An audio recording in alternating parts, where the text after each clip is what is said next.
Damn it. ఏంటిటా కుండబద్దలు కొడతా అత్త.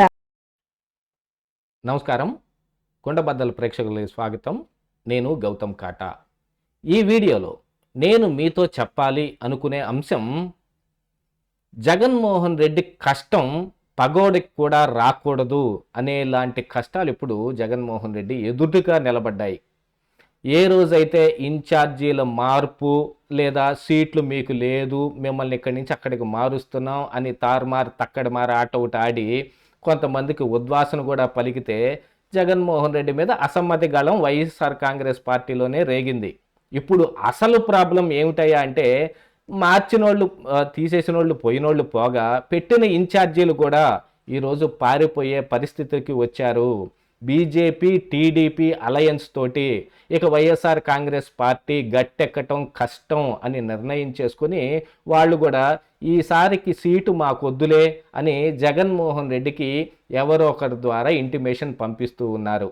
ఇప్పుడు ఇన్ఛార్జీల మార్పు అనగానే పాత ఉన్న సిట్టింగ్ ఎమ్మెల్యేలు అందరూ తాడేపల్లి వస్తే జగన్మోహన్ రెడ్డికి కేవలం కనిపించటం మాత్రం తప్ప వేరే ఏం పని లేదు.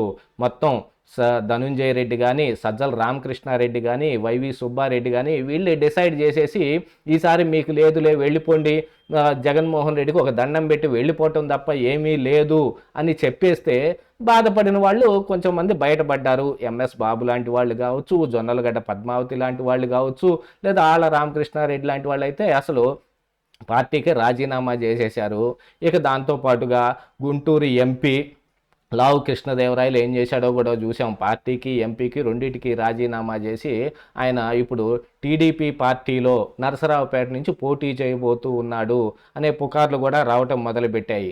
దీంతో 2 రోజులుగా బీజేపీ టీడీపీల పొత్తు విషయమై మీడియాలో జరుగుతున్న చర్చలకు భయపడి వైఎస్ఆర్ కాంగ్రెస్ పార్టీ ఈ నియోజకవర్గం ఇన్ఛార్జీలందరూ ఈసారికి సీటు మాకు వద్దులే అనే ఇంటిమేషన్ని ఈ ధనుంజయ రెడ్డికి, ఈ సజ్జల రామకృష్ణారెడ్డికి వీళ్ళకి పంపిస్తూ ఉన్నారు.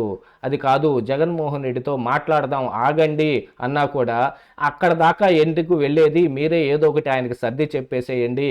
ఈసారికి ఇప్పుడు రాజకీయాలంటే ఎంత ఖర్చుతో కూడుకున్న అంశం అందరికీ తెలిసిందే.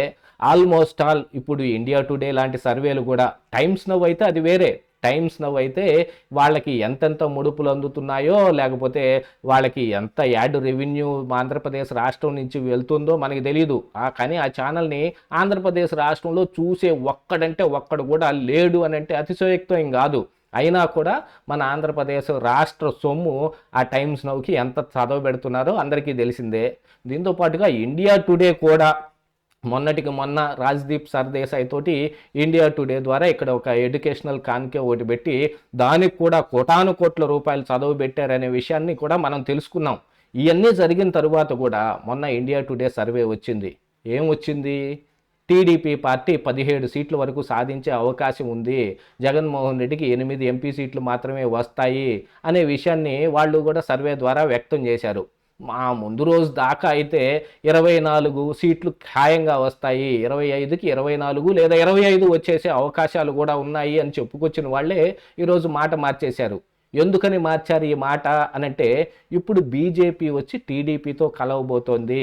ఆంధ్రప్రదేశ్ రాష్ట్రంలో టీడీపీయే అధికారంలోకి వచ్చే అవకాశాలు మెండుగా ఉన్నాయని ఇంటెలిజెన్స్ సర్వే సైతం చెబితే దాన్ని ఎలాగోలా ఓవర్కమ్ చేసి టీడీపీ పార్టీకి ఉన్న ఫేమ్ మొత్తాన్ని డీఫేమ్ చేసేసి కావాలంటే చంద్రబాబు నాయుడు అరెస్టుకైనా సిద్ధపడిపోయి, అంటే జగన్మోహన్ రెడ్డి ఒక్కడే ఈ సాహసం చేశాడు అని అనుకోవటం మాత్రం అది కల్లో మాటే.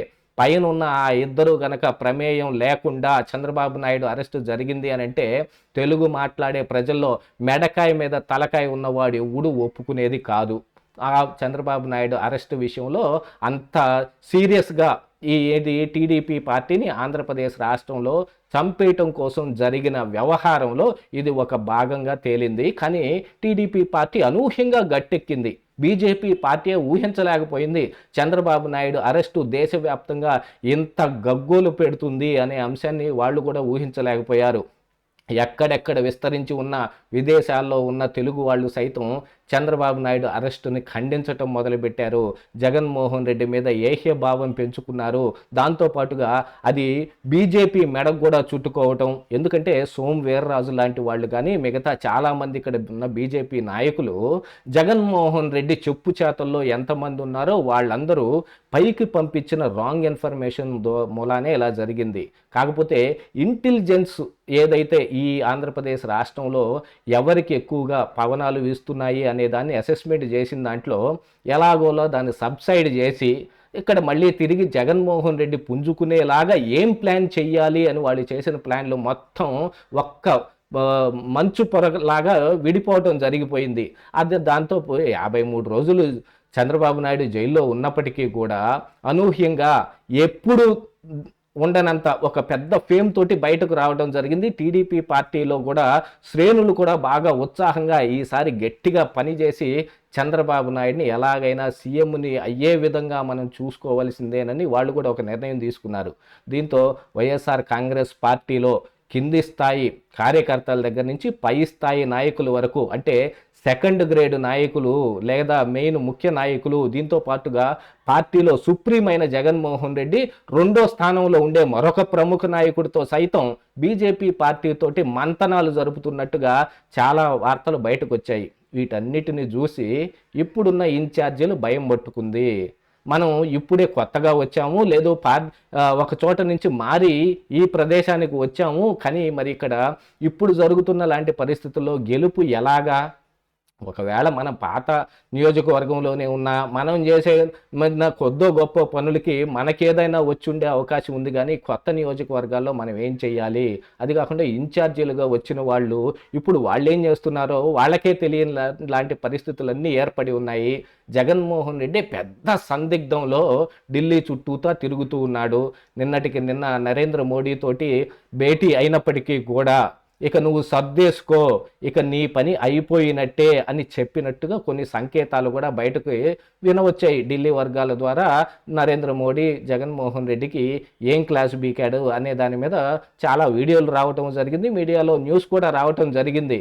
మరి ఇక చెవులోడించుకుంటూ చేతులు ఊపుకుంటూ ఆంధ్రప్రదేశ్ వచ్చేసిన జగన్మోహన్ రెడ్డికి ఇప్పుడు కొత్తగా ఈ ఇన్ఛార్జీల బెడద ఒకటి తగిలింది. అంటే జగన్మోహన్ రెడ్డి మళ్ళీ దాదాపుగా ఒక 120 నుంచి 150 వరకు కొత్త ఇన్ఛార్జీలను ఎత్తుక్కోవాల్సింది. ఇప్పుడు పాత ఇన్ఛార్జీలను మార్చినప్పుడైతే కనుక ఏదో ఒక వ్యక్తి దొరికే అవకాశం ఉంది, కానీ ఇప్పుడు కొత్తగా ఇన్ఛార్జీని మళ్ళీ వెతుక్కోవాలి అని అంటే జగన్మోహన్ రెడ్డి కూడా ఇక మనిషి దొరకడేమో.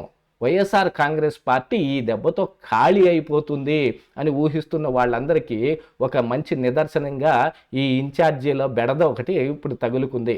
ధనుంజయ రెడ్డి, సజ్జల రామకృష్ణారెడ్డి, వైవి సుబ్బారెడ్డి వీళ్ళందరూ ఇన్ఛార్జీల్ని మేనేజ్ చేయలేక మల్లగుల్లాలు పడుతూ ఉంటే జగన్మోహన్ రెడ్డి నాకేం తెలియదు మీరే చూసుకోండి అని చెబుతున్న లాంటి పరిస్థితులన్నీ ఏర్పడ్డాయని కొన్ని వార్తలు బయటకు వస్తూ ఉంటే ఇక జగన్మోహన్ రెడ్డి గెలిచేది ఎలాగా?